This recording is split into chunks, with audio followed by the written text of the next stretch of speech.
ക്രിസ്തു എന്ന ആത്മീക പാറയിൽ നമ്മൾ കുടിച്ചുകൊണ്ടിരിക്കുന്നത്. പഴയ നിയമം മാത്രമല്ല, പുതിയ നിയമത്തിന് പൗലോസ് എഴുതി വെച്ചിരിക്കുന്ന കാര്യമാണ്. എങ്കിലും അവരിൽ മിക്ക പേരിലും ദൈവം പ്രസാദിച്ചില്ല കേട്ടോ. ചാടിയാലും ഓടിയാലും ഡൈവ് ചെയ്താലും ഞാൻ അവിടെ അത് ചെയ്തു, ആരാധിച്ചു, നൃത്തം ചെയ്തു. ഓട്ടം വേണം, ചാട്ടം വേണം, ഡൈവിങ് വേണം, തച്ചോളി യോധനെ പോലെ വരെ നീ പറക്കണം. പറക്കാതിരിക്കരുത്, ചാടാതിരിക്കരുത്, പാടാതിരിക്കരുത്, എല്ലാം നല്ലതാ. പക്ഷെ അതിന്റെ കൂട്ടത്തിൽ നീ നോക്കണം. നിന്റെ ആരാധനയും കൊള്ളാം, കയ്യടിയും കൊള്ളാം, കസേര ഒടിപ്പും കൊള്ളാം. പക്ഷേ എങ്കിലും അവരിൽ മിക്ക പേരിലും ദൈവം പ്രസാദിച്ചില്ല. അവരെ മരുഭൂമിയിൽ തള്ളിയിട്ട് കളഞ്ഞു എന്ന്.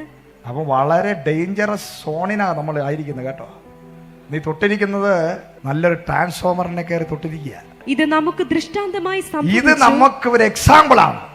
പഴയ നിയമത്തിൽ സംഭവിച്ചത് എനിക്കും നിനക്കും പുതിയ നിയമവിശ്വാസിയായ നമുക്ക് ഒരു എക്സാമ്പിൾ ആണ്. അവർ മോഹിച്ചതുപോലെ